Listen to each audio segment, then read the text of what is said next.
Bienvenidos a mi canal, les habla Samir y hoy les traigo un nuevo video que se trata de la comparativa entre el iPad normal o el iPad de octava, novena generación versus el iPad Air. ¿Qué iPad comprar? ¿Cuál es la más indicada para los estudiantes, para una persona que quiere iniciar en la productividad? Los dos tipos de iPads más económicas, por así decirlo, dentro del catálogo de Apple. Obviamente el iPad Air no es tan económica, por así decirlo, pero tiene un precio muy equilibrado versus sus especificaciones. Y el iPad normal o el iPad de octava generación, el iPad de novena generación, saben que son la misma. Es un iPad un poco más económica, tiene un precio muy reducido y con unas muy buenas características, y todo eso lo estaremos analizando en este video. Así que quédate por si quieres conocer las diferencias de una sobre otra. We are the farmers.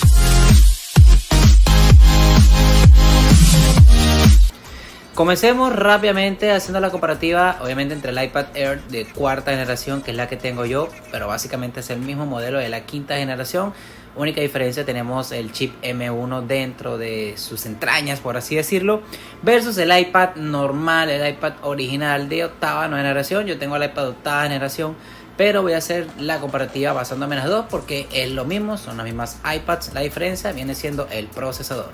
Así que vamos a empezar hablando de los diseños, y es que obviamente los diseños son totalmente distintos. Tenemos en el iPad Air un diseño un poco más parecido al iPad Pro, el iPad más completa de todos, un diseño con marcos reducidos, un diseño muy bonito y súper liviana.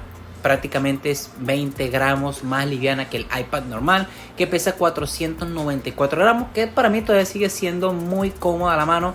Pero al tú pasarte directamente a un iPad Air, ves la diferencia, un poco más ligera.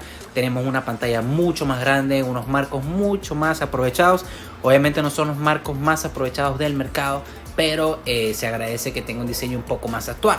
Pero en comparativas, creo que en términos de diseño me quedé directamente con el diseño del iPad Air. Obviamente, en cuanto a la gama de colores, viene siendo mucho más extensa en el iPad Air. Encontramos rosado, verde, plateado, negra.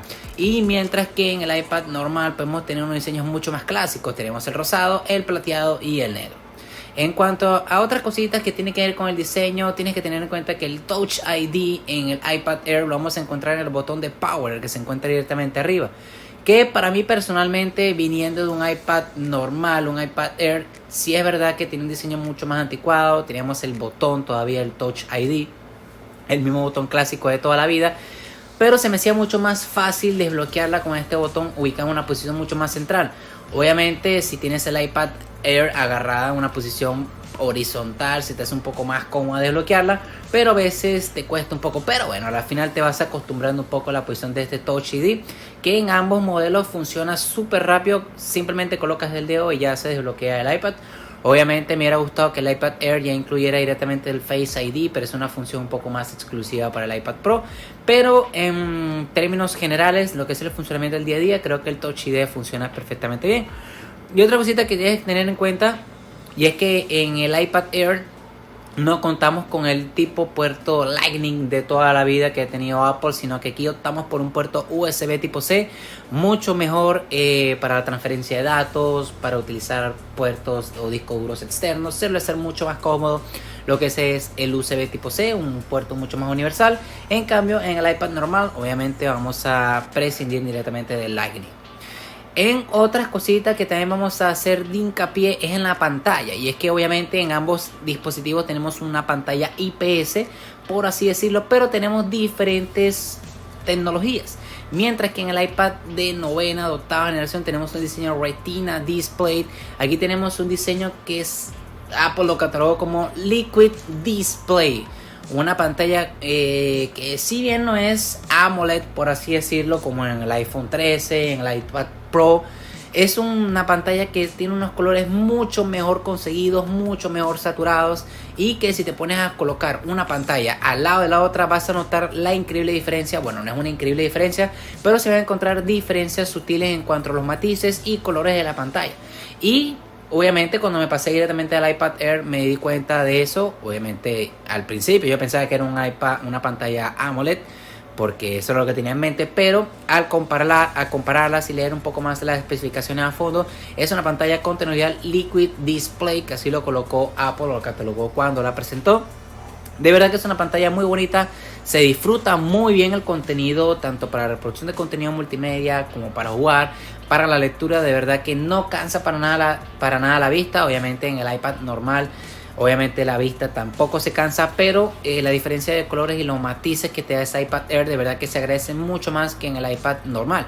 Obviamente es un iPad de un precio muy económico, para mí la pantalla también suele estar muy bien, pero en comparativa, si te preguntas qué pantalla es mejor, obviamente me quedo con la pantalla del iPad Air. Además de que tenemos un marco mejores aprovechados, tenemos prácticamente el mismo tamaño si la colocamos una al lado de otra, pero vemos que en el iPad Air contamos con prácticamente 11 pulgadas 10.9 versus los 10.2 pulgadas que tiene el iPad normal o el iPad octava, novena generación. Otra característica que viene siendo la más importante en el diseño de una con otra viene siendo el procesador. Y es que en el iPad Air, prácticamente el modelo que tengo yo, que es el iPad Air de cuarta generación, tenemos el chip A14 Bionic, un chip súper potente a día de hoy. Obviamente no es el procesador más actual que tiene Apple en su catálogo, te da una muy buena puntuación en Antutu. Si te encantan los números, es prácticamente unos 800.000 puntos, rozándolos. Mientras que en el iPad normal, en el iPad octava nueva generación, tenemos el Apple A12 Bionic, que si bien es un procesador un poco más viejo, de año 2018 por así decirlo, que tenía el iPhone XR, el XS, el XS Max, es un procesador que todavía a día de hoy funciona perfecto. Personalmente yo tengo el iPhone XS todavía como uso personal, y de verdad que el procesador al día a día funciona perfecto para los juegos, para la ejecución de multitarea, actividades pesadas. El procesador se comporta realmente bien, así que no tengo un tipo de queja. Pero sí es verdad que la diferencia entre el A14 y el A12 se siente cuando te pasas de un dispositivo al otro, más que todo en términos de fluidez, la apertura y el cierre de aplicaciones. Quizás no se note tanto en el ecosistema de Apple, lo que es el sistema operativo, pero en el día a día de verdad que te vas acostumbrando y te terminas dando cuenta de la diferencia de velocidad que hay de uno sobre otro. Pero para que tengas en cuenta, obviamente en el iPad normal tenemos el chip A13 Bionic, obviamente un chip por debajo del iPad Air, pero todas prácticamente tienen una muy buena experiencia. No vas a encontrar esos ralentizaciones, cierres inesperados, ni nada de ese tipo de cosas. Y para cualquier actividad, tanto para productividad, para jugar y para usar el contenido multimedia en un iPad, de verdad que en cualquiera de estos tres modelos que te acabo de mencionar no vas a tener ningún tipo de problemas. En cuanto a batería, si te vas directamente a la página de Apple, te va a indicar que ambos dispositivos te ofrecen los mismos tiempos de pantalla, unas 10 horas de uso continuo, tanto para reproducción de contenido multimedia como para cualquier tipo de cosas que vayas a realizar en tu iPad. Básicamente te va a aguantar una jornada completa de uso sin ningún tipo de problema, pero eso sí, debes tener en cuenta que la carga en el iPad Air es mucho más rápida que en el iPad normal. Obviamente no es una diferencia drástica, pero en el día a día, al momento de cargarlas, te vas a dar cuenta. Porque el iPad normal de octava nueva generación te ofrece una carga de 15 watts, mientras que el iPad Air te ofrece una carga rápida de 20 watts. En cuanto a los accesorios compatibles, no son los mismos. Obviamente en el iPad Air podemos usar accesorios que en el iPad no podemos usar, así como lo que podemos usar en el iPad, podemos usar algunos en el iPad Air. Por ejemplo, tenemos el Magic Keyboard, que es el espectacular teclado de Apple, que es súper caro. Es únicamente compatible para el iPad Pro y para el iPad Air, pero no es compatible para el iPad de nueva generación. En cambio, el iPad de octava generación, de nueva generación, es compatible con el Smart Keyboard, que la diferencia con el Magic es que este no tiene el trackpad, lo que es el popular mouse que te incluye el teclado de Apple. Y esa viene siendo la principal diferencia. Y también con los lápices, obviamente el iPad Air es compatible con el Apple Pencil de segunda generación, al igual que el iPad Pro de las últimas, mientras que el iPad de novena y el de la octava generación únicamente van a ser compatibles con el Apple Pencil de primera generación. Obviamente no es un mal lápiz, pero no tiene todas las características que te ofrece el Apple Pencil segunda generación, y esas vienen siendo las principales limitaciones entre uno sobre otro con sus accesorios compatibles. En cuanto a la cámara y video, obviamente no es un apartado que te afinque demasiado en un iPad ni que te haga comprarte una, pero sí hay diferencias importantes en cuanto al apartado de la cámara. En el iPad de novena de octava generación tenemos una cámara, por ejemplo en la novena generación tenemos una cámara selfie de 7 megapíxeles y que tenemos la característica de que te da esa función de Apple que es la cámara ultra wide, que te pasa a ir moviendo y la cámara se va moviendo a medida que tú te vayas moviendo por la pantalla o por el frente del dispositivo. Función que no te ofrece el iPad Air de cuarta generación, pero que sí te incluye el iPad de quinta generación, así que no vas a tener ningún tipo de problema sobre eso. Pero en la cámara trasera sí vamos a encontrar diferencias, y es que el iPad Air, tanto la de cuarta como la de quinta generación, cuentan con un único sensor ultra angular de 12 megapíxeles, que sí es bien que toma muy buenas fotos, es un muy buen sensor, pero no es una función que vayas a exprimir tanto de una iPad como si lo puedes hacer en un teléfono o en otro tipo de dispositivo.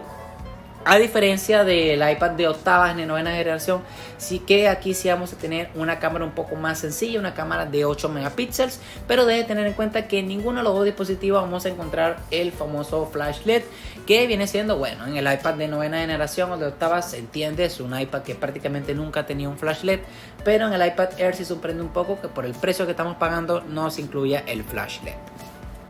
Para ir cerrando, vamos a hablar de los precios. Y es que el iPad de novena generación, al igual que el iPad octava generación, tenían un precio inicial de $299, $329 si te pones a buscarlo por la página de Apple. Obviamente en la página de Amazon lo puedes encontrar un poco más barato, a $299 en la versión de 64 en la novena generación y de 32 GB, que es la versión que tengo yo para el iPad octava generación. Mientras que el iPad Air parte tanto de la cuarta como de la quinta generación a partir de los 64 GB con un precio de $599 para la de quinta. Y la de cuarta generación la puedes encontrar, todavía se puede encontrar nueva en Amazon en $499. Así que hay una diferencia significante entre una y otra iPad, de aproximadamente unos $200 para que tengas en cuenta el presupuesto, y que esos $200 cuando te pasas de un iPad normal a un iPad Air, de verdad que se sienten más que todo en términos de diseño, potencia y la mayor utilidad que les puede dar en cuanto a los accesorios para tu iPad Air. Así que, ¿para qué tipo de usuario es cada una?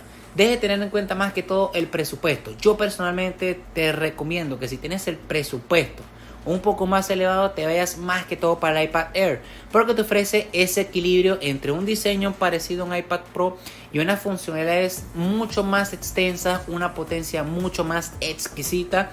Obviamente si te compras el iPad de quinta generación vas a tener la posibilidad de tener el chip M1 en sus entrañas y le vas a sacar mucho más potencia y jugo a ese procesador excelente que tiene Apple. Obviamente si tienes un presupuesto mucho más reducido, te puedes ir por un iPad de novena, un iPad de octava generación, que si bien son unas iPads mucho más sencillas en términos de diseño, en funciones, pero en términos de potencia, si te pones a comparar una sobre otra en el día a día, creo que ambas te van a funcionar prácticamente iguales. Obviamente si quieres un poco más de potencia, puedes ir por un iPad Air, pero si no, creo que el iPad normal, el iPad original o el iPad de novena o octava generación, creo que viene siendo una muy buena función. Personalmente yo usé el iPad de octava generación por un año antes de cambiar para el iPad Air y de verdad que no tuve ningún tipo de quejas de ese dispositivo. De verdad que me funcionó bien. La utilicé para estudiar, para productividad, para jugar y para multimedia, y de verdad que ningún tipo de quejas en cuanto a potencia, ni en multitarea, en nada. De verdad que es un muy buen dispositivo y creo que por $299, $329 creo que vale mucho más la pena. Pero como te digo, si tienes el presupuesto para comprarte un iPad Air, te recomiendo que te hagas el salto directamente a ese dispositivo. Así que te ha sido directamente la comparativa entre el iPad Air y el iPad normal, el iPad octava de novena generación. Dos muy buenos dispositivos. Creo que Apple sigue reinando en el sector de las tablets. Creo que si bien Samsung, si bien Huawei sacan muy buenos dispositivos, creo que esto ya es un mercado que ya Apple tiene dominado desde hace muchísimos años, desde sus inicios, y que bueno, se entiende porque son muy buenos dispositivos. Además la compatibilidad con todo su ecosistema, si tienes un iPhone, si tienes una MacBook, de verdad que le vas a sacar mucho provecho a este dispositivo. Así que este ha sido todo el video. Si tienes alguno de estos dispositivos, puedes dejármelo aquí en la sección de los comentarios. ¿Qué te ha parecido los dispositivos? ¿Cuál ha sido tu experiencia? Y si en verdad la recomiendas para que otros usuarios, si quieren pasarse por este video, se suscriban y puedan ver en los comentarios la opinión de ustedes, y a lo mejor les sirve muchísimo para hacer su compra. Así que sin más, nos vemos en el próximo video. Bye, un saludo.